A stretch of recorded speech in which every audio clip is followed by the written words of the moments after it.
ये जो cell division होता है इसके बारे में हम लोगों ने डिस्कस जो किया था, उसमें मैंने 3 प्रकार के डिवीजन को बताया था। याद होना चाहिए आप लोग को, ठीक है। मैंने 3 प्रकार के डिवीजन को बताया था, जिसमें से एक को हम लोग असूत्री बोलते हैं, और असूत्री के बारे में मैंने आप लोग को बताया। फिर हम लोग बात करते हैं दूसरे वाले को हम लोग किस रूप में, तो समसूत्री के रूप में जानते हैं, और समसूत्री के डिवीजन को भी मैंने बताया। आज हम लोग बात करेंगे इस अर्धसूत्री के बारे में। साथ ही याद रखना कि जैसा कि आपको मैंने बताया था कि मनुष्य में अगर मान लो कि 23 पेयर हमारे गुणसूत्र की संख्या होती है, और उस 23 पेयर में 22 पेयर वाले को हम लोग ऑटोसोम कहते हैं, और जो हमारा 1 पेयर होता है उसको हम लोग एलोसोम, और एलोसोम के साथ साथ इसको हम लोग सेक्स क्रोमोसोम के नाम से भी जानते हैं। तो कल का जो हमारा डिवीजन था 22 पेयर वाला, वो हमारा समसूत्री विभाजन में हो चुका था। यानी आज हम लोग बात करेंगे 1 पेयर का डिवीजन, और उसके डिवीजन करने के बाद लास्ट में हम लोग चीजों को क्लियर करेंगे। ओके,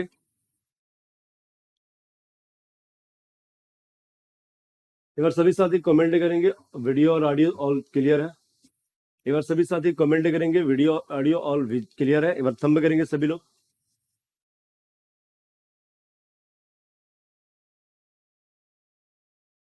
ठीक है,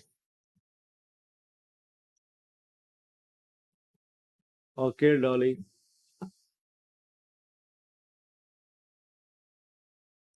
अगर ऑल वीडियो ऑडियो क्लियर है तो एक बार थंब करेंगे भाई। हम लोग सेशन की शुरुआत कर रहे हैं, और आज की हमारी ये पॉइंट होने वाली है, इस पॉइंट का नाम होगा अर्धसूत्री विभाजन। यानी आज हम लोग बात करेंगे अर्धसूत्री विभाजन के बारे में। और ध्यान देना, अर्धसूत्री विभाजन के बारे में ज्यादा नहीं जानना है आपको, कुछ भी पॉइंट जानना है, जिसको हम लोग किस रूप में, जिसको हम लोग मियोसिस के रूप में जानते हैं। भाई ये मियोसिस डिवीजन क्या होता है? अगर हम बात करते हैं इस मियोसिस डिवीजन के बारे में, तो ध्यान देना जो मियोसिस डिवीजन होता है क्या होता है। सबसे पहले हम लोग इसके बारे में चर्चा करते हैं। मेरे साथ ही याद रखना, जो मियोसिस डिवीजन होता है ना, हम लोग इसके बारे में आज चर्चा करने वाले, जिसको हम लोग अर्धसूत्री विभाजन कहते हैं। ज्यादा कुछ खास इसमें नहीं जानना है, बहुत ही छोटे पॉइंट को आप लोगों को समझना है। छोटा पॉइंट यह है कि सबसे पहले ये जानना कि ये जो विभाजन है, यानी बोल सकते हैं कि यह विभाजन जनन कोशिकाओं में होता है। जैसा कि मैंने बताया था ना कि एक जोड़ी कोशिका को हम लोग एलोसोम कहते हैं, और उसको हम लोग जनन कोशिका के रूप, जनन गुणसूत्र के रूप में जानते हैं। तो यह विभाजन जनन कोशिकाओं में होता है, इस चीज को आप लोग ध्यान रखना।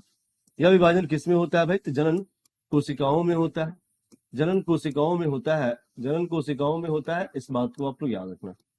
जनन कोशिकाओं में होता है, इस बात को आप लोग याद रखना। साथ ही ध्यान देना, जनन कोशिकाएं यानी जिसको हम लोग सेक्स सेल बोलते हैं। जनन कोशिका का मतलब मैंने क्या बोला, तो सेक्स सेल होता है ना, उसी सेक्स सेल के अंतर्गत में इस प्रकार की विभाजन होती है, जिससे हम लोग किस रूप में, तो जिसे हम लोग अर्धसूत्री विभाजन के रूप में जानते हैं। ठीक है भाई, बफरिंग नहीं हो रहा, इधर से ऑल क्लियर है।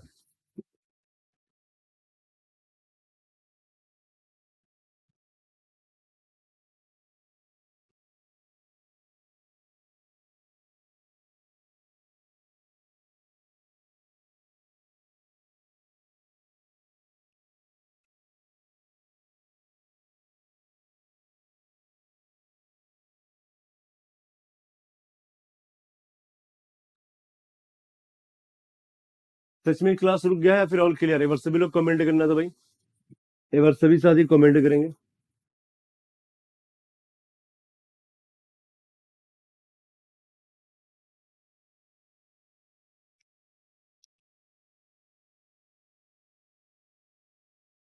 वॉइस बढ़ाइए, वॉइस बढ़ाओ भाई। हेलो हेलो, वॉइस क्लियर है? अपने मोबाइल का वॉल्यूम बढ़ा लीजिए आप। वॉइस यहाँ से क्लियर है, ठीक है? वॉइस यहाँ से क्लियर है, सब ठीक चल रही है? अब चल रहा है, ऑल क्लियर? ओके, मेरा भी मस्त चल रहा है। चलो ठीक है, तो हम बात करें ये विभाजन किस में होती है? जनन कोशिकाओं में होती है। ध्यान देना, बस आपको ये वाला मोस्ट इंपोर्टेंट पॉइंट है, इस बात को जरूर याद रखिएगा। ठीक है, साथ ही याद रखना कि ये जो विभाजन होती है ना, आप लोग लिख सकते हैं कि यह इस विभाजन में, साथ ही याद रखना कि इस विभाजन में, इस विभाजन में गुणसूत्रों की संख्या आधी हो जाती है। याद रखना कि गुणसूत्रों की जो संख्या है ना, गुणसूत्रों की संख्या आधी हो जाती है। गुणसूत्रों की संख्या आधी हो जाती है, गुणसूत्रों की संख्या आधी हो जाती है, इस बात को भी आप लोग याद रखोगे। साथ ही ध्यान देना, जो गुणसूत्र, ये जो विभाजन होता है, आगे लिख सकता है कि यह विभाजन 2 चरणों में संपन्न होता है। यह विभाजन कितने चरण में भाई? तो 2 चरणों में संपन्न होता है। 2 चरणों में संपन्न होता है, इस बात को आप लोग याद रखना। अभी 2 चरण कौन कौन से हो संपन्न होता है? अब वो कौन कौन सा चरण है जिसमें हम लोग पहले वाले चरण को बोलते हैं अर्धसूत्री फर्स्ट। पहले वाले को क्या बोलते हैं भाई? तो अर्धसूत्री, अर्धसूत्री फर्स्ट के रूप में जानते हैं, जिसको हम लोग क्या बोलते हैं? जिसको हम लोग मियोसिस फर्स्ट, ध्यान देना, उसको हम लोग किस रूप में? उसको हम लोग मियोसिस फर्स्ट के रूप में जानते हैं। और जो दूसरा होता है उसको हम लोग किस रूप में? उसको हम लोग अर्धसूत्री सेकेंड के रूप में जानते हैं। बस यही जानो बात कि आप लोग कुछ मत जानो, क्योंकि इसके अंतर्गत में जब जाओगे तो प्रोफेज फर्स्ट होता है, मेटाफेज फर्स्ट होता है, तो वो सब क्रियाएं बहुत लंबी हो जाएंगी और उतने आपको जानने नहीं है, क्योंकि आपको जो है कंपिटेटिव एग्जाम के कवर करना है। ठीक है, तो ध्यान देना।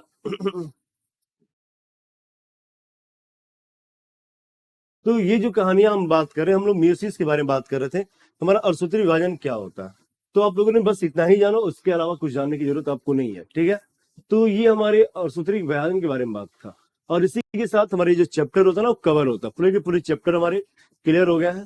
अब हम लोग आगे बात करेंगे। ठीक है,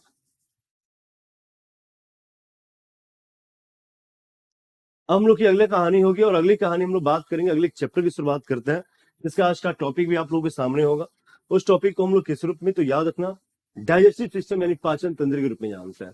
जैसा कि पिछले टीआरई 2 का एग्जाम, सॉरी टीआरई 3 का भी जो एग्जाम हुआ था, और टीआरई 2 के एग्जाम में, उसमें जो है पाचन तंत्र से लगभग क्वेश्चन थे, तो उन सारे क्वेश्चन को कवर करने का हम प्रयास करेंगे इस सेशन के अंतर्गत।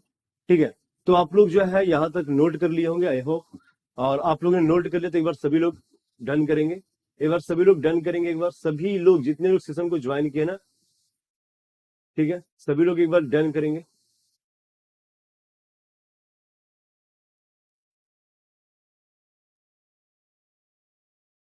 ठीक। आप लोग बस ये जानो, इसमें आप लोग को एक चीज याद रखना कि ये जनन कोशिकाओं में संपन्न होता है, ये जनन कोशिकाओं में होता है बस, और कुछ नहीं। ठीक है,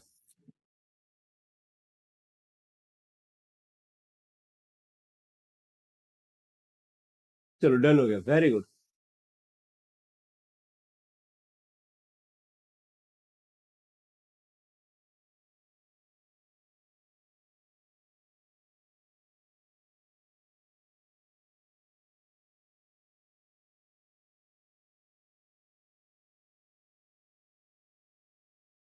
चलो ठीक है, चलो ठीक है, तो फिर हम अपने नए चैप्टर की शुरुआत करें, जिस चैप्टर का नाम है डाइजेशन, डाइजेस्टिव सिस्टम।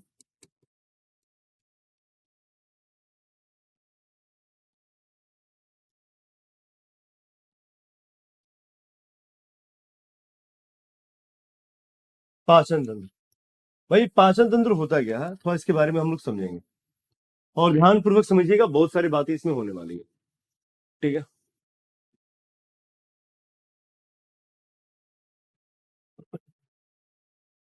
एमसीक्यू में प्रतिदिन डेली यूट्यूब पे करा रहा हूँ। कितने लोग यूट्यूब ज्वाइन करते हैं भाई? यास्मीन, मैंने डीएनए के बारे में, अरे सबके बारे में पढ़ा दिया है। अब यहाँ पे पूछ रहे डीएनए क्या होता है, आंख निकाल लेंगे, पहले पढ़िए पूरा क्लास, उसके बाद समझ में आएगा।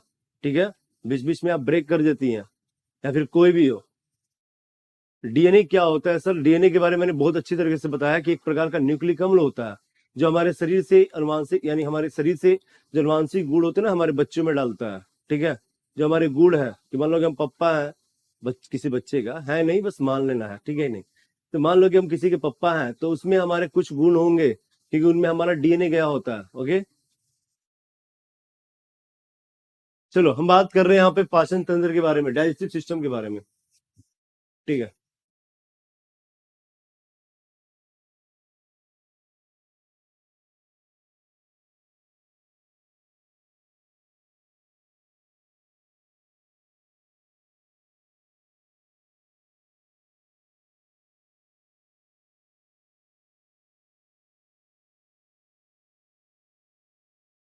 चलो,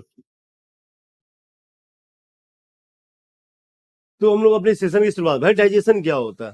साथ ही ध्यान देना कि हमारे शरीर में जितनी भी क्रियाएं होती हैं, हमारे शरीर की जितनी भी क्रियाएं होती है ना, उन क्रियाओं को करने के लिए हमको क्या होता है?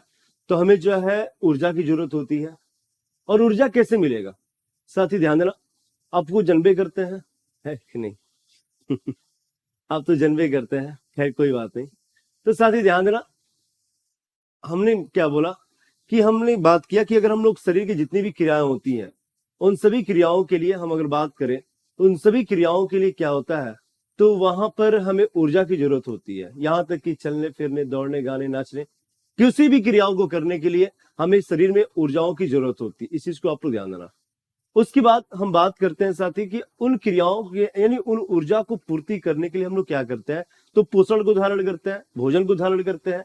और जो पोषण को धारण करते हैं तो पोषण से क्या हमें डायरेक्टली ऊर्जा मिल जाती है क्या? नहीं। पोषण अगर हम लोग धारण करते हैं ना तो उसमें बहुत सारी चीजें जो है कॉम्प्लेक्स रूप में होता है। मतलब कि अगर बात करते हैं, अगर हमने भोजन को खाया तो भोजन जो है इतनी बड़े कॉम्प्लेक्स रूप में होता है और हमारी जो कोशिकाएं होती इतनी छोटी छोटी होती हैं। तो आप खुद सोचो ना कि क्या इसको एब्जॉर्ब कर सकती हैं? क्या नहीं कर पाएंगे। तो इनको एब्जॉर्ब करने के लिए सबसे पहले हम जो ये कॉम्प्लेक्स फूड मटेरियल है, ये जो बहुत ही ज्यादा जटिल भोज्य पदार्थ है, इसको हमें छोटे छोटे यानी कि छोटे छोटे पार्टों में तोड़ना होता है। यानी इसको हम लोग सरल भोज्य पदार्थ में इसको क्या करेंगे भाई, तो इसको पहले कन्वर्ट करेंगे। जब ये सरल भोज्य पदार्थ में कन्वर्ट हो जाएगा ना मेरे दोस्त, तो याद रखना कि फिर हम लोग इसको क्या कर सकते हैं, तो ये हमारी जो कोशिकाएं हैं उस कोशिकाओं के द्वारा इसको एब्जॉर्ब किया जा सकता है। तो ध्यान देना कि अगर हमने बोला कि हमारे शरीर में जितनी भी क्रियाएं हैं और उन क्रियाओं को पूरा करने हेतु, उन क्रियाओं को करने के लिए हमें ऊर्जा की जरूरत होती है और उस ऊर्जा की परिपूर्ति के लिए, उस ऊर्जा को पूरा करने के लिए हमें अनेकों रूप में क्या होते हैं, तो भोजन को ग्रहण करने होते हैं। बट भोजन को जो ग्रहण करते हैं ना साथी, वो जो भोजन डायरेक्टली हमारे कोशिकाएं उसको ऑब्जर्व नहीं कर सकती है। उसको ऑब्जर्व करने के लिए पहले उसका हम लोग डाइजेशन करते हैं भाई, उसको छोटी छोटी यहां से इस पार्ट में इसको कन्वर्ट करते हैं। भाई कन्वर्जन होता कैसे है, तो कन्वर्जन करने के लिए हम लोग क्या करते हैं कि कुछ एंजाइम्स का इस्तेमाल करते हैं। इसमें हम लोग क्या करते हैं भाई, तो कुछ इसमें एंजाइम देते हैं और जब वो एंजाइम जाता है तब ये छोटी छोटी पार्टों में टूट जाता है। इस बात को आप लोग याद रखना। तो हम बोल सकते हैं कि conversion of complex food material into simple food material with the help of enzymes that is called digestion, उसी को हम लोग क्या कहते हैं, तो उसको हम लोग पाचन के रूप में जानते हैं। लेकिन एक चीज और ध्यान देना होगा कि भाई पाचन करते किसके हैं। हम तो खाते बहुत कुछ है और खाने के क्रम में हमको कार्बोहाइड्रेट मिलता है, वसा भी मिलता है, प्रोटीन भी मिलता है, विटामिन भी मिलता है, खनिज भी मिलता है और जल भी मिलता है। तो भाई हम लोग डाइजेशन करते किसका है, तो याद रखना हम डाइजेशन उसका करते हैं जिससे हमें क्या होती है, तो जिससे हमें ऊर्जा की प्राप्ति होती है। इस चीज को आप लोग बहुत बहुत अच्छी तरह से जानते हैं। तो साथ ही ध्यान देना, हम बोल सकते हैं कि पाचन, यानी हम बोल सकते हैं पाचन होता क्या है भाई, तो जटिल भोज्य पदार्थ का, मैंने लिखा कि जो जटिल भोज्य पदार्थ होते हैं, जटिल भोज्य पदार्थ का एंजाइम की सहायता से, मेरे दोस्त याद रखना एंजाइम की सहायता से बात कर रहे हैं, एंजाइम की सहायता से सरल भोज्य पदार्थ में बदलना है। एंजाइम की सहायता से हम बोल सकते हैं कि जो सरल भोज्य पदार्थ होता है, सरल भोज्य पदार्थ में बदलना है, सरल भोज्य पदार्थ में बदलना ही क्या कहलाता है, सरल भोज्य पदार्थ में बदलना ही क्या कहलाता है भाई, बदलना ही पाचन कहलाता है। बदलना ही क्या कहलाता है, तो पाचन कहलाता है, पाचन कहलाता है। इस बात को आप लोग ध्यान रखना।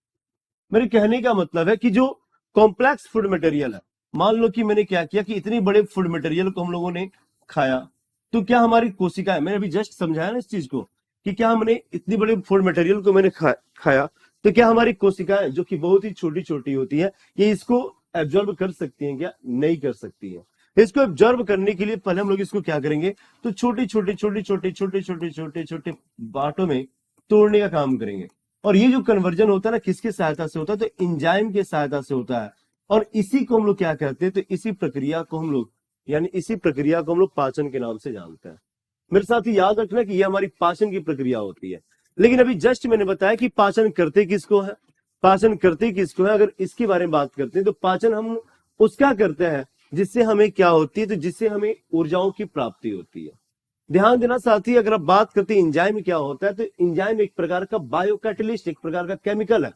अगर हम चर्चा करते हैं कि हमारा एंजाइम जो है क्या है, तो एक प्रकार का ये केमिकल होता है मेरे दोस्त, इस बात को याद रखना।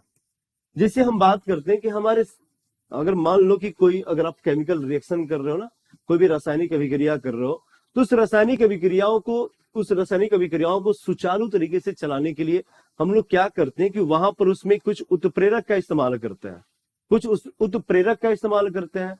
सिर्फ उसी उत्प्रेरक का मतलब होता है कि उस क्रियाओं में तेजी लाने के लिए हम लोग उसमें कुछ केमिकल मिलाते हैं, ठीक है। सिर्फ उसी प्रकार हमारे शरीर में जो पाचन की प्रक्रिया होती है ना, उस पाचन की प्रक्रिया में तेजी लाने के लिए हम लोग क्या करते हैं कि उसमें एंजाइम को मिलाते हैं।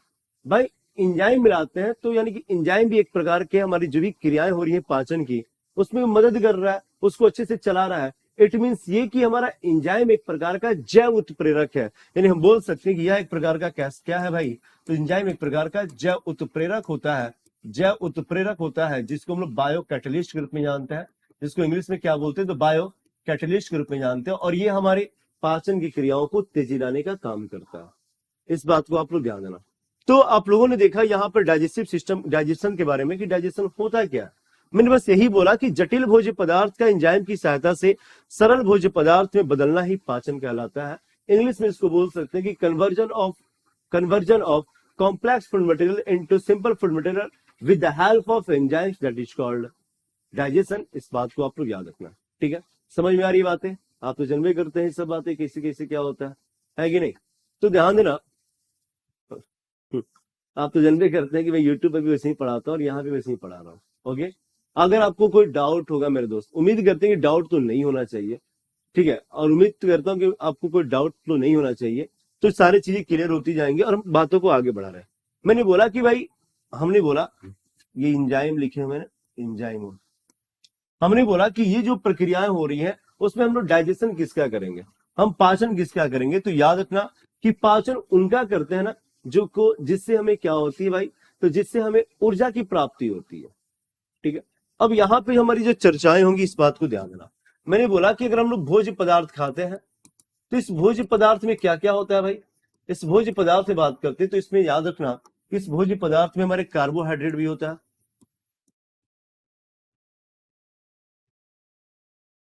कार्बोहाइड्रेट्स हो गया। उसके बाद बोल सकते हैं कि इसमें प्रोटीन भी होता है, प्रोटीन भी होता है, उसमें फैट भी होता है भाई, फैट के साथ साथ बोल सकते हैं कि उसमें विटामिन भी होता है, विटामिन के साथ साथ बोल सकते हैं मेरे दोस्त उसमें मिनरल्स भी होता है, और मिनरल्स के बाद बोल सकते हैं कि उसमें वाटर भी होता है। अब आप कहोगे कि सर इसका हिंदी लिखिए, भाई हिंदी में भी यही बोलते हैं, मिनरल्स को हिंदी में खनिज बोलता है, अब विटामिन को विटामिन बोलते हैं, फैट को वसा बोलते हैं, प्रोटीन को प्रोटीन बोलते हैं, कार्बोहाइड्रेट को कार्बोहाइड्रेट बोलते हैं, वाटर को जल बोलते हैं, है कि नहीं?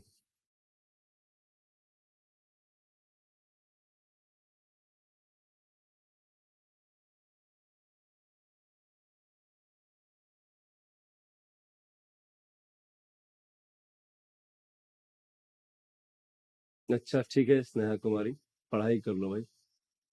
सर आप कहाँ के हैं, आप कहाँ रहते हैं, कहाँ से हैं, सॉरी कहाँ से हैं आप? कैमूर का नाम सुने हो, कैमूर का नाम? बिहार में कैमूर जिला है,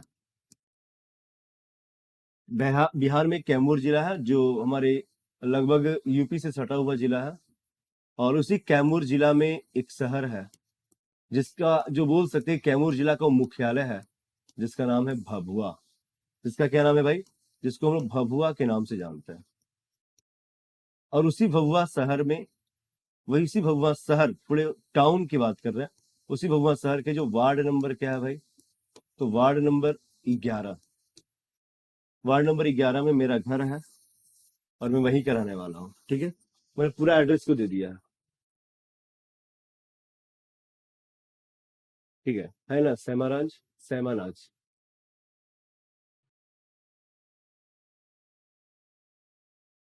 जी मैं बिहार से हूँ गुरु जी।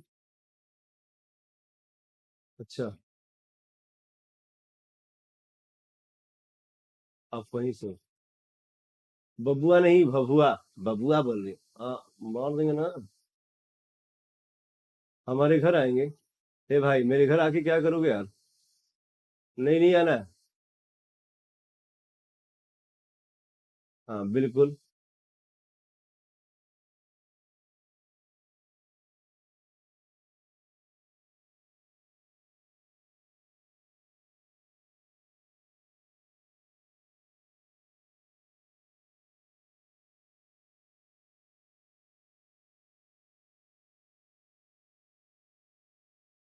चलो ठीक है, हम लोग आगे बात कर रहे हैं भाई। सब लोग एक बार कमेंट, एक बार ध्यान देना। मैंने क्या कमेंट किया कि मैंने बोला, सॉरी मैंने क्या बोला कि जब हम लोग जो भोज्य पदार्थ करते हैं ना, उसमें भोजन में ये सारी चीजें होती हैं। लेकिन ध्यान देना कि जो कार्बोहाइड्रेट होता है वो बहुत ज्यादा कॉम्प्लेक्स रूप में होता है, जिसको हम लोग स्टार्च कहते हैं। ये जो कार्बोहाइड्रेट होता है ना बहुत ज्यादा कॉम्प्लेक्स रूप में होता है, जिसको हम लोग स्टार्च कहते हैं। साथ ही याद रखना, मैंने अभी जस्ट एक चीज बताया कि हम लोग जो डाइजेशन करते हैं ना उसका डाइजेशन करते हैं जिससे हमें ऊर्जाओं की प्राप्ति होती है।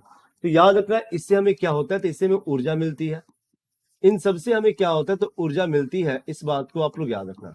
वही हम बात करते हैं विटामिन, मिनरल्स और वाटर, तो इससे हमें ऊर्जा नहीं मिलती है। इस बात को याद रखना। लेकिन हाँ, ये हमारे शरीर में अनेकों प्रकार की क्रियाओं को करते हैं।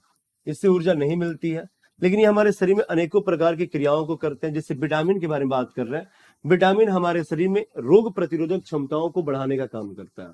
ठीक है। और विटामिन हमारे क्या करे कि हमारे शरीर में जो रोगों से लड़ने की जो क्षमताएं होती है ना उसको बढ़ाने का काम करता है। मिनरल्स क्या करते हैं कि हमारे शरीर में बहुत सारी क्रियाएं होती हैं, बहुत सारी, जो कुछ टूटने की क्रियाएं होती हैं, कुछ बनने की क्रियाएं होती हैं, कुछ ऐसी क्रियाएं होती हैं जो कि हमारे शरीर को मेंटेन करता है। तो उसमें अलग अलग जो है खनिजों की जरूरत होती है। तो वो खनिजों का भी इस्तेमाल यानी भोज्य पदार्थ के माध्यम से हमारे शरीर में जाता है, और उस खनिजों से भी हम लोग क्या करते हैं, तो अपने खनिजों को भी क्या करते हैं, एब्जॉर्ब कर लेते हैं। जल से भी हमको ऊर्जा की प्राप्ति नहीं होती है। साथ ही याद रखना कि हमने बोला कि जल से भी हमें क्या होती है, मैंने यहाँ पे क्या लिखा है भाई, कि जो ऊर्जा, साथ ही ध्यान देना कि इससे इन सभी से ऊर्जा नहीं मिलती है। हमें ऊर्जा मिलती किससे, तो इन सब से है। भाई मैंने बोला कि मैं डाइजेशन किसका करूंगा, जिससे हमको ऊर्जा मिलेगी। अब हम लोग डाइजेशन इसका करने जा रहे हैं। तो ध्यान देना कि अगर हम बात करते हैं कि अगर स्टार्च है, ये स्टार्च बहुत ज्यादा कॉम्प्लेक्स रूप में होता है। कॉम्प्लेक्स बोले तो बहुत ज्यादा जटिल होता है, और हमारी जो कोशिकाएं होती है ना वो डायरेक्टली इस स्टार्च को मतलब एब्जॉर्ब, अवशोषित नहीं कर सकती है। तो अवशोषित नहीं करेगी भाई, तो इसको करेंगे क्या हम, तो इसको हम क्या करेंगे ना कि इसको माल्टोज में कन्वर्ट करेंगे। इसको साथ ही याद रखना, इसको माल्टोज में, और माल्टोज इसको किस में कन्वर्ट करता है, तो याद रखना इसको ग्लूकोज में कन्वर्ट कर देता है। अब एक बात करें किसकी सहायता से, तो हम बात करेंगे अभी जस्ट, जिससे उसी तरह प्रोटीन क्या करता है, तो प्रोटीन को पेप्टोन्स हम बोल सकते हैं कि प्रोटीन को पेप्टोन्स तथा पेप्टाइड में बदलते हैं भाई। और याद रखना कि पेप्टोन्स और पेप्टाइड इसको हिंदी में भी बोलते हैं। मैंने क्या बोला कि इसको पेप्टोन्स बोलते हैं, पेप्टोन्स, और इसको हम बोल सकते हैं कि पेप्टाइड में बदलते हैं। ठीक है, ये पेप्टाइड हो गया। और यह पूरा पेप्टाइड किसमें बदल जाता है भाई, तो ये अमीनो अम्ल में बदल जाता है। साथ ही याद रखना कि ये हमारा क्या है, तो ये हमारा अमीनो एसिड है, अमीनो अम्ल में कन्वर्ट हो जाता है। उसके बाद उससे उसी तरह हम लोग क्या करते हैं कि फैट को फैटी एसिड में, यानी हम बोल सकते हैं कि फैट को हम लोग किसमें, तो वसीय अम्ल में इसको परिवर्तित करते हैं, फैटी एसिड में करते हैं। और वही वसीय अम्ल किसमें, तो साथ ही याद रखना कि जो ग्लिसरोल होता है ना, ग्लिसरोल के रूप में क्या होता है, तो ये कन्वर्ट हो जाता है। साथ ही ध्यान देना, हम बोल सकते हैं कि यह किसमें, तो ग्लिसरॉल। और जो आप लोग ये देख रहे हैं ना, साथ ही एक चीज ध्यान देना, आप लोग, मैंने बोला कि जो आप प्रोटीन, फैट और स्टार्च को देख रहे हैं, ये सभी के सभी जो है पूरे के पूरे क्या होते हैं, तो जटिल रूप होते हैं। ये सभी के सभी क्या होते हैं, तो जटिल रूप होते हैं। जबकि वही हम बात करें इन सब का, ये सभी के सभी क्या होते हैं, तो सरल रूप होते हैं। इस बात को आप लोग ध्यान देना। तो आप लोगों ने क्या देखा कि जो जटिल भोज्य पदार्थ है और उसको सरल भोज्य पदार्थ में बदला गया। ये जो जटिल भोज्य पदार्थ है उसको ये सरल भोज्य पदार्थ में बदला गया भाई। तो ये किसी की सहायता से किया गया होगा। और क्यों बदला गया, क्योंकि ये जो जटिल भोज्य पदार्थ है ना, इसको हमारी जो कोशिकाएं हैं अवशोषित नहीं कर सकती हैं। इन सबको हमारी कोशिकाएं अवशोषित नहीं कर सकती हैं। अब अवशोषित करेगा कौन, यानी किसको किया जाएगा, तो जो सरल भोज्य पदार्थ होते हैं। अब जो सरल भोज्य पदार्थ में बदल गया ना, इसको हमारे शरीर की जो कोशिकाएं होती हैं वो अच्छे से एब्जॉर्ब यानी अवशोषित कर सकती हैं। भाई ये यहां से यहां बना कैसे, तो याद रखना इन सब के बीच में एक कहानी है, और इन सब के बीच में एक कहानी को बनाने वाला वो इंसान कौन है भाई, तो उसको हम लोग इंजाइम के रूप में जानते हैं। भाई यहां भी इंजाइम है, यहां भी इंजाइम है। अब ये इंजाइम क्या करता है, तो मैंने अभी जस्ट बताया, हमारे शरीर में जो पाचन की क्रियाएं होती है ना, उसमें तेजी लाने का काम करता है। ये सभी के सभी हमारे किसके माध्यम से, तो इस एंजाइम के माध्यम से होते हैं। इस चीज को आप लोग ध्यान रखना। मैंने बोला कि सभी के सभी किसके माध्यम से, इस एंजाइम के माध्यम से होते हैं। इस सबको आप लोग याद रखेंगे। ठीक है, तो ये जो कहानियां हम बात कर रहे हैं भाई, ये जो कहानियां हमने बात की है, ये सभी के सभी हम लोग डिस्कस करें किसके बारे में, हम लोग बात करें डाइजेशन के बारे में। और उम्मीद करते हैं कि आप लोगों को चीजें समझ में आई होंगी।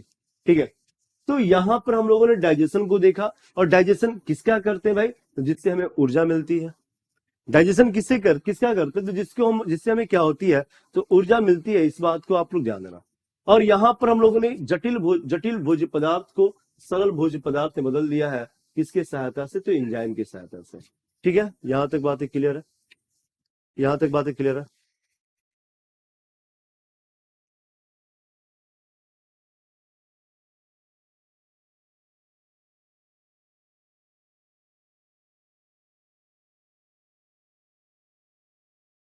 ठीक है, तो यहां हमारा डाइजेशन हो रहा। ठीक है, समझ में आया बात? एक बार सभी साथी कमेंट करना भाई, एक बार सभी लोग कमेंट करना, एक बार दिल से कमेंट करना। एंजाइम को एक बार और डिफाइन कीजिए ना सर। देखो एक्चुअली क्या होता है ना कि हमारे मान लो कि कोई भी केमिकल रिएक्शन कराते हो या फिर कराती हो आप कुछ भी, अगर कराते हो ना तो उसमें केमिकल रिएक्शन में हम लोग क्या करते हैं, मान लो कि हम लोग क्या करें कि वनस्पति घी से, सॉरी जो वनस्पति तेल होते हैं ना उससे घी बना रहे हैं, और वनस्पति तेल से हमको घी बनाना है, तो उसमें हम लोगों ने हाइड्रोजन को मिला दिया, और जब हाइड्रोजन को मिलाया मैंने तो जो घी बनने की जो प्रक्रिया है ना वो बहुत तेजी से हो रहा है। वो क्या रहा, बहुत तेजी से हो गया।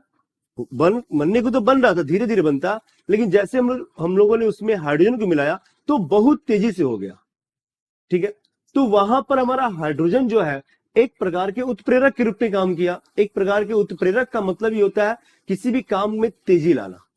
सेम उसी प्रकार हमारे शरीर में पाचन की जो प्रक्रिया होती है, उसमें पाचन तो हो रहा था, बट उस पाचन की प्रक्रियाओं में तेजी लाने का काम कौन किया? तो एंजाइम किया। इसलिए उस एंजाइम को हम लोग एक प्रकार के केमिकल सब्सटेंस, केमिकल पदार्थ तो है ही, और उसको हम लोग किस रूप में? तो उसे हम लोग बायो कैटलिस्ट यानी जैव उत्प्रेरक के रूप में जानते हैं। All clear? अब बताओ यहां तक क्लियर है? यहां तक क्लियर है? तो जब यहां तक बातें क्लियर है भाई, तो आप लोगों ने देखा। अब हम बात करें डाइजेशन के बारे में और भी कहानियां। साथ ही याद रखना कि जो पाचन की प्रक्रिया होती है ना, ये पाचन 5 चरणों में संपन्न होता है। पाचन कितने चरणों में? तो 5 चरणों में संपन्न होता है मेरे दोस्त, इस बात को आप लोग याद रखना। पाचन 5 चरणों में संपन्न होता है, इस बात को आप लोग याद रखना। अब ये 5 चरण कौन कौन से हैं? तो सबसे पहले हम लोग बात करेंगे जो पहला जो चरण है। 5 चरण में कौन कौन सा? तो पहले वाले को हम लोग अंतर्ग्रहण के रूप में जानते हैं, पहले वाले को हम लोग इंजेक्शन के नाम से जानते हैं। जो दूसरा चरण होता है मेरे दोस्त याद रखना, उस दूसरे चरण को हम लोग किस रूप में, उस दूसरे चरण के बारे में बात करें, दूसरे वाले को हम लोग पाचन के रूप में जानते हैं, जिसको हम लोग डाइजेशन कहते हैं। जो तीसरा चरण होता है ना मेरे दोस्त, उसको हम लोग किस रूप में? तो उसको हम लोग अवशोषण के रूप में जानते हैं, जिसको इंग्लिश में एब्जॉर्प्शन कहते हैं। जो चौथा जो चरण होता है ना साथी, उसको हम लोग स्वांगीकरण कहते हैं। अब ध्यान से सबको समझना है कि ये सब चरण होते हैं क्या, जिसको हम लोग एसिमिलेशन कहते हैं। इंग्लिश में इसको हम लोग एसिमिलेशन के रूप में जानते हैं। और जो पांचवा चरण होता है ना मेरे दोस्त, उसको हम लोग बहिर्क्षेपण के रूप में जानते हैं।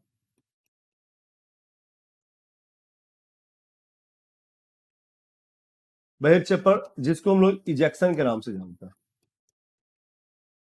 ठीक है,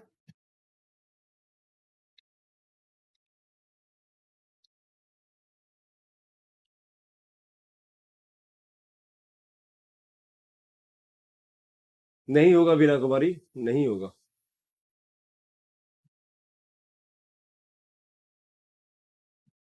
चलो ठीक है, अब हम लोग डाइजेशन के बारे में बात कर रहे हैं भाई कि डाइजेशन हमारे कितने स्टेज में कंप्लीट होता है। तो डाइजेशन हमारे शरीर में 5 चरणों में संपन्न होता है। और 5 चरण में कौन कौन से? तो पहला हमारा अंतर्ग्रहण है। भाई अंतर्ग्रहण क्या होता है, इसके बारे में हम बात कर रहे हैं, तो ध्यान देना। हम बात करें अंतर्ग्रहण के बारे में, तो अंतर्ग्रहण होता क्या है, थोड़ा सा ध्यान से गौर फरमाइएगा इसके बारे में। मैंने बोला कि जब हम लोग पाचन की प्रक्रिया करते हैं तो भाई कैसे करेंगे? ऐसा थोड़ी है कि भोजन हमारे थाली में रखा हुआ है और हमारे शरीर में पाचन हो रहा है, नहीं। पाचन की प्रक्रिया तब होगी जब भोजन हमारे मुख में आएगा। तो याद रखना कि भोज्य पदार्थ का मुंह में लेना ही क्या कहलाता है? तो उसे हम लोग डाइजेशन कहते हैं, सॉरी उसे हम लोग अंतर्ग्रहण कहते हैं। मैंने बोला कि भोज्य पदार्थ का, साथ ही याद रखना यहाँ पे आप लोग डायरेक्टली लिख सकते हो कि जो भोज्य पदार्थ होते हैं, फूड मटेरियल जो होते हैं, भोज्य पदार्थ का मुंह में लेना ही क्या कहलाता है? भोज्य पदार्थ का मुंह में लेना ही क्या कहलाता है? तो उसे हम लोग किस रूप में? तो याद रखना साथी, उसे हम लोग अंतर्ग्रहण के रूप में जानते हैं। यानी कि हम बोल सकते हैं कि जो फूड मटेरियल होता है ना, हमारे जैसे ही भोजन मुंह में गया, हमारा अंतर्ग्रहण खत्म हो गया। उसके बाद मैंने बोला कि जब मुंह में वैसे ही भोजन जाता है तो उसको दांत मिलेगा, जीभ मिलेगा और लार ग्रंथि मिलेगा। तो वहां से कुछ पाचन की प्रक्रिया हमारे शुरू हो जाती है, जिसमें दांत क्या करता है कि उसको काटता है, चिरता, फाड़ता, चबाता, पीसता, सब कुछ करता है। और साथ ही याद रखना,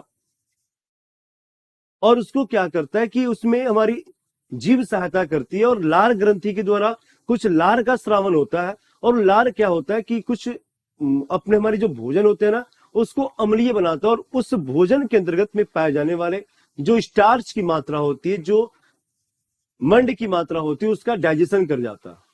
मतलब कि स्टार्च को, यहाँ पे आप लोगों ने देखा ना, स्टार्च को माल्टोज में कन्वर्ट कर देता है हमारा कौन, तो सैलेवरी एमाइलेज होता है, जिसको हम लोग टाइलिन के नाम से जानते हैं। तो एक तो क्रिया वहां पे पाचन की, पाचन का मतलब ही होता है, इस पाचन का मतलब होता है जटिल भोज्य पदार्थ का सरल भोज्य पदार्थ में बदलना। मैं लिख देता हूं कि जो जटिल भोज्य पदार्थ होता है, जटिल भोज्य पदार्थ का सरल भोज्य पदार्थ में बदलना।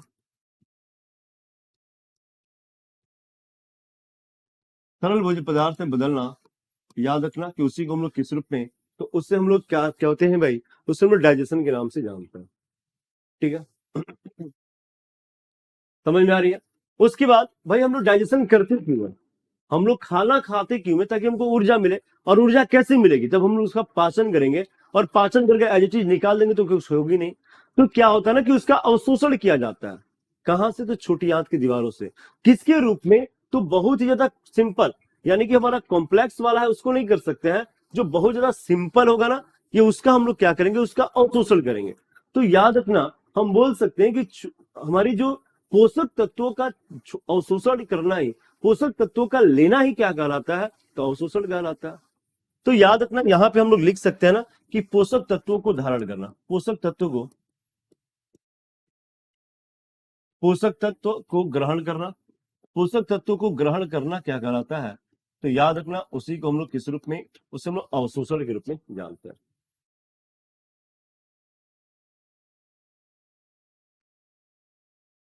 एक एक से बोका है यार, यहाँ पे सच्ची बताया, अजीब अजीब कमेंट करता है यार।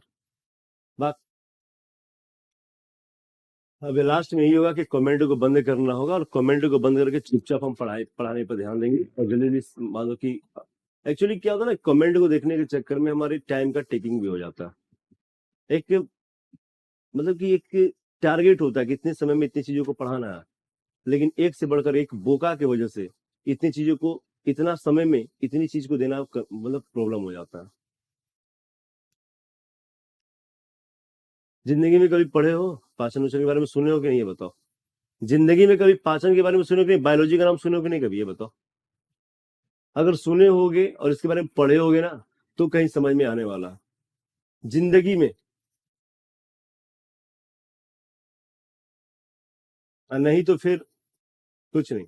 अगर आपने 4 साल 5 साल तक पढ़ाई को छोड़ा है, और देखा कि चलो आज कुंभ आया हुआ है और फिर से पढ़ाई को स्टार्ट करते हैं, कुछ नहीं होने वाला फिर। उसके लिए घर पे मेहनत करना, घर पे पढ़ना पड़ेगा भाई, घर पे पढ़ना पड़ेगा आपको। अब ऐसा नहीं कि क्लास स्टार्ट हो रही है, तो क्लास स्टार्ट हो तो हम तो अपना कदम करेंगे ना, हम तो अपने तरीके से पढ़ाएंगे। और आप किस टाइप के बोका हो तो आप जानोगे, आप किस टाइप के बोका हो तो आप जानोगे।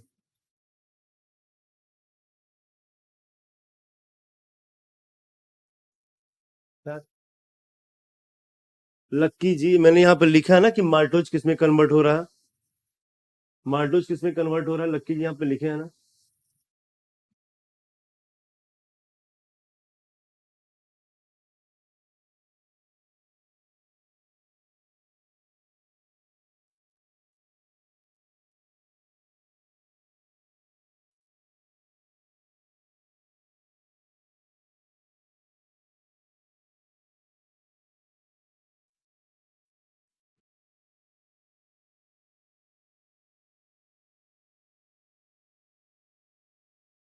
चलिए हम बात कर रहे हैं भाई,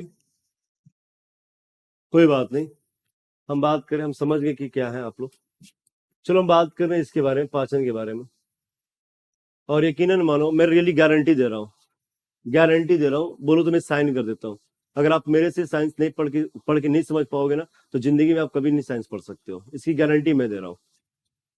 मैं श्राप नहीं दे रहा, इसकी गारंटी दे रहा हूँ कि अगर आप मेरे से अगर नहीं पढ़ पाए तो नहीं पढ़ोगे, नहीं पढ़ पाओगे, किसी से भी नहीं पढ़ पाओगे। इस बात की गारंटी मैं देता हूँ। बस अगर आप मेरे से नहीं समझोगे तो किसी से नहीं समझ पाओगे। मैंने बोला कि हम लोग भोजन पदार्थ को मुंह में लिया और मुंह में लेने के बाद उसका डाइजेशन किया। डाइजेशन करने के बाद मैंने क्या किया कि उससे जो भी मटेरियल मिले, जो भी अच्छे अच्छे पदार्थ मिले, जिसको हम पोषक तत्व के रूप में जानते हैं, उसका ग्रहण कर लिया। भाई पोषक तत्वों का ग्रहण कर लिया, तो ये बताओ कि पोषक तत्वों का ग्रहण करना किसका काम है? तो हमारी छोटी आंत का काम होता है। हमारे किसका काम होता है? तो छोटी आंत का काम होता है। अब वो छोटी आंत की जो कोशिकाएं हैं उसको ग्रहण कर लिया। छोटी आंत की कोशिकाएं ने क्या किया? उसको ग्रहण कर लिया। अब ये बताओ कि क्या हमारे शरीर में छोटी आंत की सेल अगर जीवित रखेगी उसको, तो हमारे सभी कोशिकाओं को ऊर्जा मिलेगा? नहीं मिलेगा। तो ये क्या होता है ना कि छोटी आंत की जो भी सेल होती है, ये उसको एब्जॉर्ब करती है और ऑब्जॉर्ब करने के बाद ये ब्लड को दे देती है। किसको दे देता है भाई? तो ब्लड को। और ब्लड क्या करता है ना कि पूरे के पूरे शरीर की जितनी भी कोशिकाएं हैं, उन सभी कोशिकाओं के पास इन सारे पोषक तत्वों को पहुंचाता है। ठीक है, उनको क्या करता है कि उनको पहुंचाने का काम करता है, और वो जो पहुंचाने की प्रक्रिया होती है उसको एसिमिलेशन कहता है। मैंने बोला कि पोषक तत्वों का सभी कोशिकाओं तक पहुंचना। साथ ही याद रखना कि पोषक तत्वों का सभी कोशिकाओं तक पहुंचना, पोषक तत्वों का सभी कोशिका तक पहुंचना, पोषक तत्वों का सभी कोशिका तक पहुंचना क्या कहलाता है? तो याद रखना, उसको पहुंचना ही क्या कहलाता है? उसको हम लोग एसिमिलेशन कहते हैं।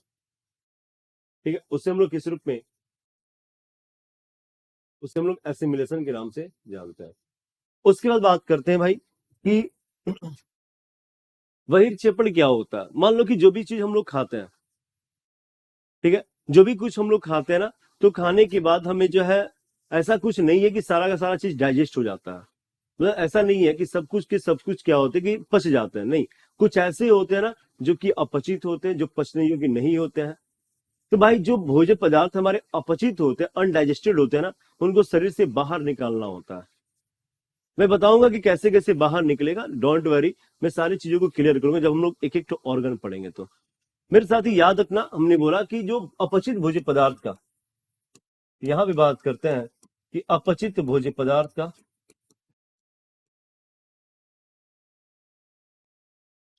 अपचित भोज्य पदार्थ का शरीर से बाहर निकलना,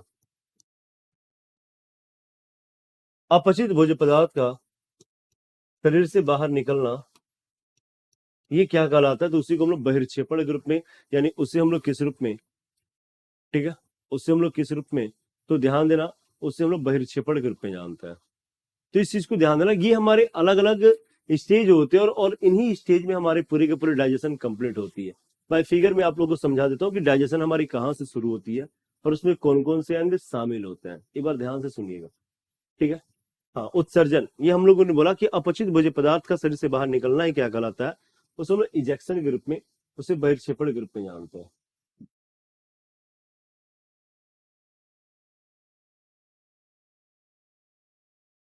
हाँ बिल्कुल, वो अपशिष्ट के रूप में हो जाता है। हमारा क्या होता है ना कि बड़ी आंत में जाएगा, तो बड़ी आंत में कुछ मैं बताऊंगा इसके बारे में। हाँ बताइए अर्चना कुमारी, क्या हेल्प चाहिए आपको? सर हेल्प मी हेल्प मी, ऐसा लग रहा है उनको कोई गला दबा रखा है। Sir help me help me, हे भाई हे प्रभु, बोतिए क्या बात है। ठीक है, हम बात करेंगे हमारे कौन कौन से ऑर्गन काम करते हैं। ध्यान देना साथी, हम मैं एक फिगर को बना रहा हूँ और उस फिगर के माध्यम से आप लोग चीजों को समझिएगा। सपोज करिए कि आपका फिगर है,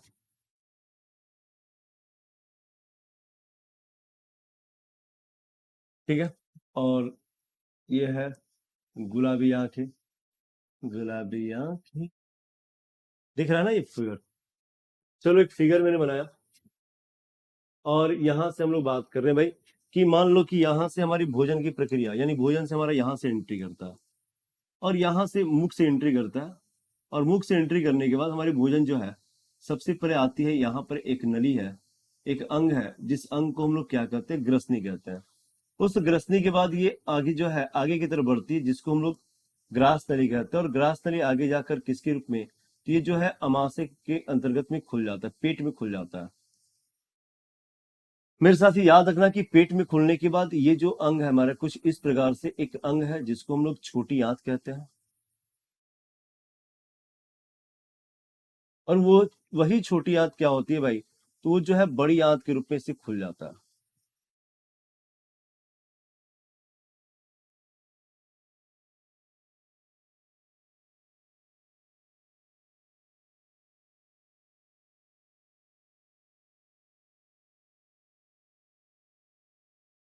और उसी बड़ी आंत से एक लगा हुआ अंग होता है ना यहाँ पे, उसी बड़ी आंत से लगा हुआ एक अंग होता है जिसको हम लोग एनस कहते हैं, जिसको हम लोग एनस के नाम से यानी कि उसे हम लोग गुदा के नाम से जानते हैं। तो अभी हम बात कर रहे हैं,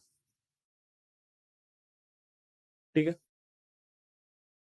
तेरे फिगर बिल्कुल आपके जैसा लग रहा, सब यही कमेंट कर रहा है यार, एक ही चीज कमेंट सब कर रहा है। बात चलो ठीक है, ये फिगर तो मान लोगे मतलब कि आप लोग के जैसा है जो जो कमेंट कर रहा है। अब ध्यान देना मेरे दोस्त कि यहाँ से हमने बोला कि यहाँ जो है ये सबसे पहले भोजन यहाँ जाते हैं, जिसको हम लोग किस रूप में, जिसको हम लोग मुख गुहा के रूप में जानते हैं। मुख गुहा के बाद हमारा जो भोजन यहाँ पे पहुंचा, इस वाले पार्ट को हम लोग क्या कहते हैं, तो इसको हम लोग ग्रसनी के नाम से जानते हैं। जिस ग्रसनी को हम लोग क्या कहते हैं भाई, इस ग्रसनी को हम लोग फेरिंग्स बोलते हैं। और ये हमारा मुख गुहा है जिसको हम लोग किस रूप में, जिसको हम लोग बकल कैविटी के नाम से जानते हैं। उसके बाद ये जो लंबी एक फूड पाइप दिख रही है ना, इसको हम लोग किस रूप में, तो इसको हम लोग ग्रास नली कहते हैं। ग्रास नली जिसको हम लोग ओइसोफेगस के नाम से जानते हैं।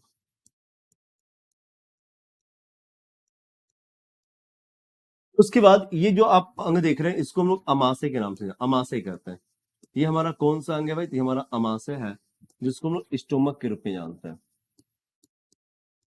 ये अमाशय है। उसके बाद हम बात करें कि ये जो आप लोगों को बहुत संकीर्ण नली दिख रही है ना, उसको हम लोग छोटी आंत कहते हैं। मेरे दोस्त याद रखना कि ये हमारी छोटी आंत है जिसको हम लोग इंग्लिश में स्मॉल इंटेस्टाइन कहते हैं।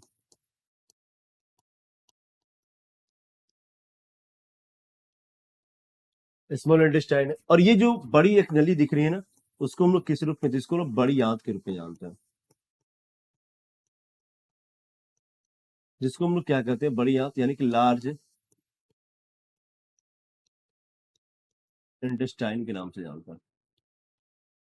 इसको हम लोग क्या कहते हैं, तो इसको हम लोग लार्ज इंटेस्टाइन के नाम से जानते हैं। और ये जो पार्ट आप लोग देख रहे हो यहाँ पर एक अंग है, जिस अंग को हम लोग गुदा के रूप में जानते हैं। ये हमारा गुदा होता है जिसको हम लोग इंग्लिश में एनस कहते हैं। तो ये जो सारे ऑर्गन्स देख रहे हैं ना, जितने भी मैंने इस कलर से लिखा है, ये सभी के सभी ऑर्गन क्या होता है, ठीक है। ये सभी के सभी ऑर्गन क्या होते हैं भाई, तो इसको हम लोग किस रूप में, तो याद रखना कि ये सभी के सभी ऑर्गन जो होते हैं ना, हमारे मेन ऑर्गन होते हैं जहां से हमारी भोजन प्रवेश करती है और भोजन आगे की तरफ बढ़ती है। यानी कि सबसे पहले भोजन हमारा बकल कैविटी में गया, फिर ग्रसनी में गया, फिर ग्रास नली में गया, फिर अमाशय में गया, फिर छोटी आंत में गया, फिर बड़ी आंत में गया, और एनस के माध्यम से भोजन हमारे शरीर से क्या होते हैं, तो बाहर निकल जाते हैं, ठीक है। तो यहां से अगर आप लोग फिगर बना लेना, प्रतिभा पटेल कंठ द्वार किधर गया, तो कंठ द्वार इसमें नहीं आता, जब हम लोग पढ़ेंगे श्वसन नली ना तो वहां पे हम बताएंगे। ओके। तो यहां से हमारे भोजन जो है आगे की तरफ प्रवेश करते हैं। अब हमारे यहां से भोजन क्या होते हैं कि आते हैं और आगे के यहां तक निकल जाते हैं। तो ये वाला जो अंग है ना, जितने भी अंग मैंने लिख रखा है, ये सारे के सारे अंग हमारे आहार नाल के हिस्से होते हैं। याद रखना ये सभी के सभी हमारे अंग होते हैं ना, वो हमारे आहार नाल के हिस्से होते हैं। लेकिन इसके अलावा भी कुछ ऐसे ऑर्गन्स होते हैं जो कि हमारे इसमें पाए जाते हैं। जैसे हम बात करते हैं, एक ऑर्गन यहाँ होता है जिसको हम लोग, इतने बड़े ऑर्गन होते हैं जिसको हम लोग लीवर के रूप में जानते हैं। और याद रखना कि एक ऑर्गन और यहाँ पर होता है जिसको हम लोग किस रूप में, जो कि हमारे, जो कि पत्ती के समान होता है, जिसको हम लोग पेनक्रियाज के रूप में जानते हैं। तो मेरे दोस्त याद रखना, हम लोग इसको भी इंडिकेट कर लेते हैं कि ये है क्या क्या।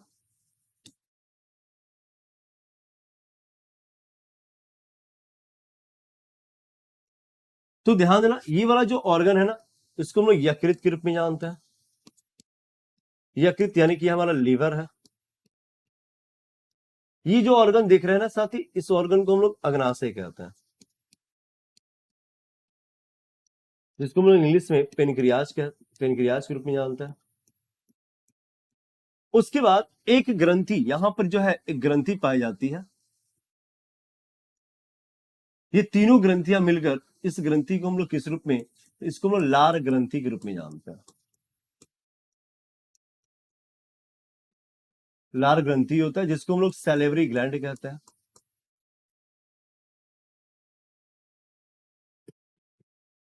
जिसको हम लोग सैलिवरी ग्लैंड के नाम से जानते हैं। इस चीज को अपना, तो जितने भी ग्रीन कलर के फिगर से, ग्रीन कलर से मैंने जितने भी अंगों को लिखा है ना, वो सभी के सभी एक ऐसे ऑर्गन होते हैं जो कि हमारे पाचन की प्रक्रिया में भाग लेते हैं। इनसे होकर हमारी भोजन नहीं जाती है, बट इसमें भाग लेते हैं। इस बात को आप लोग ध्यान देना। तो ये जो ऑर्गन मैंने बनाया है, जो ग्रीन कलर का लिखा है मैंने, वो हमारी एक प्रकार की सहायक ग्लैंड है, जिसकी हमारी पाचन की प्रक्रिया में सहायता करती है। और जो मैंने इस वाले कलर से लिखा है ना, वो सभी के सभी ऐसे ऑर्गन होते हैं जहां से भोजन हमारा आता है और पीछे नीचे की तरफ प्रवेश करता है। ठीक है, तो याद रखना साथी, हमारी पाचन की कुछ ये अंग है, और इन सभी अंगों के बारे में हमें एक एक करके बात करना है। तो हमने बोला कि हमारे ऑर्गन्स हैं, और इस ऑर्गन से आप लोग लिख सकते हैं कि पाचन तंत्र के अंग। हम लिख सकते हैं भाई कि पाचन तंत्र के, हमारा टॉपिक भी होगा कि पाचन तंत्र के अंग। ध्यान देना, हम टॉपिक लिख सकते हैं कि पाचन तंत्र के अंग। ऑर्गन ऑफ डाइजेस्टिव सिस्टम के बारे में बात करें, इसको हम लोग दो भागों में बांटेंगे भाई। ऑर्गन ऑफ डाइजेस्टिव सिस्टम को हम लोग दो भागों में बांटेंगे कुछ इस प्रकार से। और उसमें से कौन कौन सा होगा, तो एक होगा जिसको, जहां से ध्यान देना, ये जो मुख गुहा ग्रसनी ग्रासनली अमाशय छोटी आंत बड़ी आंत गुदा है, ये हमारे आहार नाल का हिस्सा होता है। हम बोल सकते हैं ये हमारा आहार नाल है। आहार नाल, आहार नाल में पहला अंग कौन सा है, तो पहला हमारा जो है मुख गुहा होता है, मुख गुहा। जो दूसरा होता है उसको हम लोग किस रूप में, उसको हम लोग ग्रसनी के नाम से जानते हैं, ग्रसनी हो गया। तीसरा जो होता है उसको हम लोग ग्रास नली कहते हैं। चौथा जो हो गया उसको हम लोग अमाशय के नाम से जानते हैं।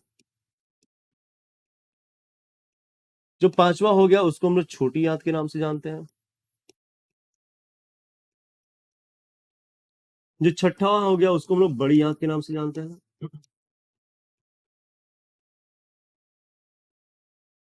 और जो सातवां हो गया उसको हम लोग गूदा के नाम से जानते हैं। तो ये जो अंग मैंने लिखा ना, यहां से हमारे पूरे के पूरे भोजन जाते हैं। हमारे भोजन की जो है, यहां से लेकर यहां तक भोजन हमारे जाते हैं। इस चीज को आप लोग याद रखना। और हम बात करते हैं कि इसमें कुछ ऐसे ऑर्गन है जो इसकी सहायता करते हैं, और उस टाइप की ग्लैंड को हम लोग सहायक ग्रंथि, सहायक या पाचन ग्रंथि के नाम से जानते हैं। सहायक या पाचन ग्रंथि के नाम से जानते हैं। इस बात को ध्यान देना। जो कि हमारे मुख गुहा में एक ग्रंथि होती है, जिस ग्रंथि को हम लोग लार ग्रंथि के नाम से जानते हैं, जिसको लाला ग्रंथि भी कहा जाता है। जो दूसरा ग्रंथि होता है जो अमाशय में अमाशय, ये जो अमाशय है ना, उसमें एक ग्रंथि पाई जाती है जिस ग्रंथि को हम लोग जठर ग्रंथि के नाम से जानते हैं। जो तीसरा होता है साथी, उसको हम लोग यकृत के नाम से जानेंगे। और जो चौथा होता है उसको हम लोग किस रूप में, तो अग्नाशय के नाम से जानेंगे।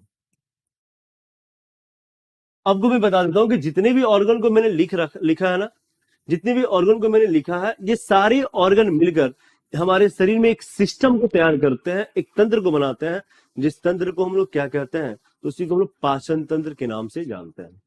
इस सारे ऑर्गन को मिलाकर इस सिस्टम को बनाया जा रहा है। ठीक है, तो आप लोग चीजों को याद रखेंगे, और मैंने इस चीजों को बताया, और ये हमारे सभी ऑर्गन है, और ये सभी ध्यान देना साथी। ये जो हम बात कर रहे हैं ना, आहार नाल, ये आहार नाल की शुरुआत मुख गुहा से होती है गुदा तक ओवर, और इसकी पूरी जो लंबाई होती है 9 मीटर का होता है, या फिर इसमें हम बोल सकते हैं कि ये 32 फीट का होता है। जो आहार नाल की पूरी लंबाई कितनी होती है भाई, तो 9 मीटर का या फिर 32 फीट का इसका मुख गुहा से लेकर गुदा तक इसकी टोटल लंबाई होती है। इस बात को ध्यान देना। और उसमें कुछ ग्लैंड है जो कि इसमें सहायता करने का काम करते हैं। इससे हमारा भोजन नहीं जाता, लेकिन हम लोग इसमें इसलिए पढ़ रहे हैं ना, क्योंकि इससे कुछ इंजाइम्स निकलते हैं, कुछ इंजाइम इससे निकलता है, कुछ इंजाइम इससे निकलता है, कुछ इंजाइम इससे निकलता है। और यही वो इंजाइम है जो कि हमारे भोजन जो उधर से जाते हैं ना, उसमें डाइजेशन करने में वो सपोर्ट करते हैं। ठीक है, तो यहां तक बातें समझ में आई, एक बार सभी लोग क्लियर करेंगे। और हम लोग क्या करेंगे ना, एक एक ऑर्गन के बारे में बात करेंगे। सबसे पहले हम लोग बात करें मुख गुहा के बारे में।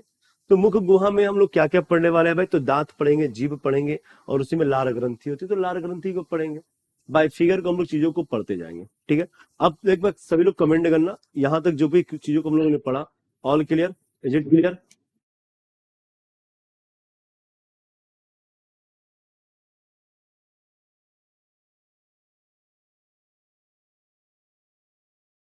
वो आज की कक्षा हमारी यहीं तक रहेगी।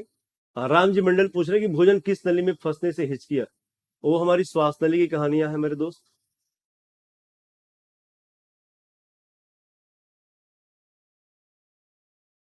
हाँ, मैं रियली बता रहा हूँ कि अगर आप, कसम बता रहा हूँ, कसम से बता रहा हूँ, मैं कसम से बता रहा हूँ, एक बार यकीन कर लो यार, अगर आप मन लगा के अगर पॉजिटिव माइंड से पढ़ोगे ना कि सारी चीजें हमको समझना है, समझना है, समझना है, तो यकीनन मानो कि आप क्लास के बाद भी आपको पढ़ने की जरूरत नहीं पड़ेगी। रियली बता रहे हैं, मैं कसम से बता रहा हूँ इस बात को। और बहुत सारे ऐसे हमारे स्टूडेंट्स हैं, मतलब कि हमारे नहीं, मतलब कि ऑफलाइन के हैं, जो चीजों को अच्छी तरह से समझ उनको आती है। और ऐसे ही मैं, खैर कोई बात नहीं, मेरे बारे में अपने परिचय में क्या दूं। सर आप इंस्टा चलाते हैं, हम सब कुछ चलाते हैं, और हम भी इंसान है ना, तो कुछ सब कुछ चलाएंगे। हाँ, बायोलॉजी में कोई डाउट नहीं होगा, मुझे पता है।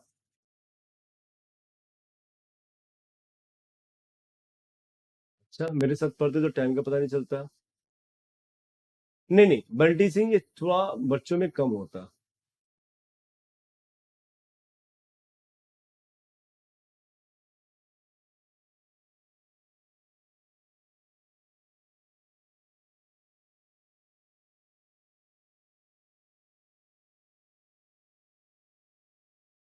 ठीक है, तो बहुत बहुत धन्यवाद आप सभी का इतना प्यार देने के लिए। और हाँ, अगर आपको सेशन अच्छा लगे तो एक बार जरूर गूगल प्ले स्टोर पे जाइएगा, और वहां पर रेटिंग में बताइएगा कि केसरी सर के द्वारा जो साइंस पढ़े, बायो पढ़े या फिर साइंस पढ़े तो कैसा लगा। एक बार जरूर रेटिंग में बताइएगा।